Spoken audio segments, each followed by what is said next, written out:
Assalamualaikum warahmatullahi wabarakatuh. Kami dari kelompok 5 akan menyampaikan materi tentang berpikir komputasional. Sebelum materi dimulai, perkenalkan nama saya Muhammad Rahdian Bismoko, absen 20 dari kelas 10E5. Perkenalkan, nama saya Liza Yuhartawati, nomor absen 15. Perkenalkan, nama saya Nauralia Putri Budianto, absen 22 dari kelas 10E5. Perkenalkan, nama saya Muhammad Fauzan Zuhdi, absen ke-19 dari kelas 10E5. Pengertian berpikir komputasional. Berpikir komputasional atau computational thinking adalah metode menyelesaikan persoalan dengan menerapkan teknik ilmu komputer atau informatika. Kedua, ada tujuan berpikir komputasional. Dengan berpikir komputasional, seseorang akan mudah untuk mengamati masalah, mencari solusi dari suatu permasalahan, memecahkan permasalahan, dan dapat mengembangkan solusi atau pemecahan masalah. Selain itu, berpikir komputasional mengasah diri kita untuk berpikir lebih efektif dan efisien. Baik, saya akan membacakan karakteristik berpikir komputasional. Yang pertama, yaitu mendasar, bukan menghafal. Yang kedua, sesuai dengan konsep, bukan pemrograman. Yang ketiga, ide, bukan benda. Yang keempat, saling melengkapi. Yang kelima, harus mampu mengoperasikan komputer. Yang keenam, bisa digunakan siapa saja dan di mana saja. Dan yang terakhir, menerapkan cara berpikir manusia, bukan cara komputer berpikir.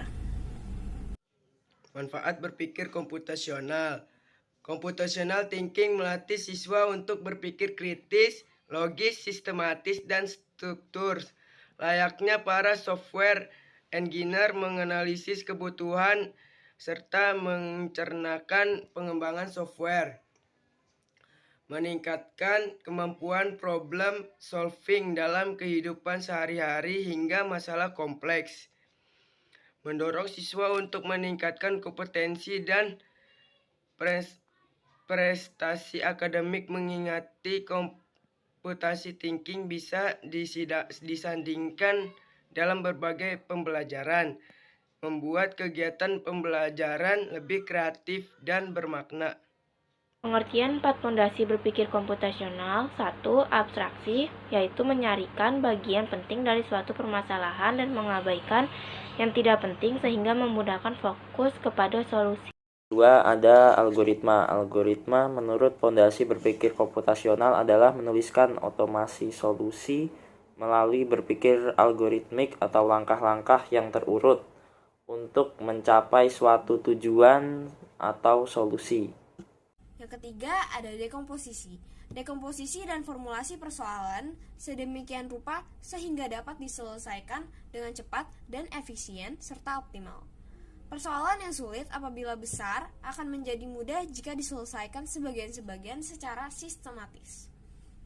Jadi, simpelnya, dekomposisi adalah penyelesaian suatu masalah satu persatu agar penyelesaian masalah dapat diselesaikan dengan mudah.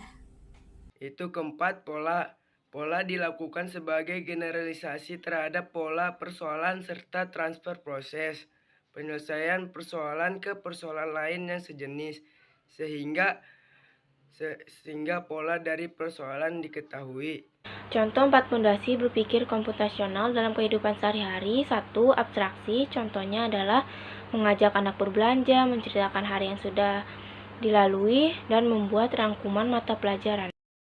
Selanjutnya, contoh dari algoritma adalah yang pertama, pembuatan kopi, yang kedua, memasak nasi, dan yang ketiga adalah mencuci pakaian. Lalu, yang ketiga, ada contoh dekomposisi. Yang pertama, proses pembuatan film. Yang kedua, proses mempelajari materi yang luas. Dan yang ketiga, proses penentuan harga jual suatu produk, barang, atau jasa. 1. Mengenali wajah maupun suara manusia. 2. Mampu memprediksi cuaca. 3. Mampu membaca rambu lalu lintas.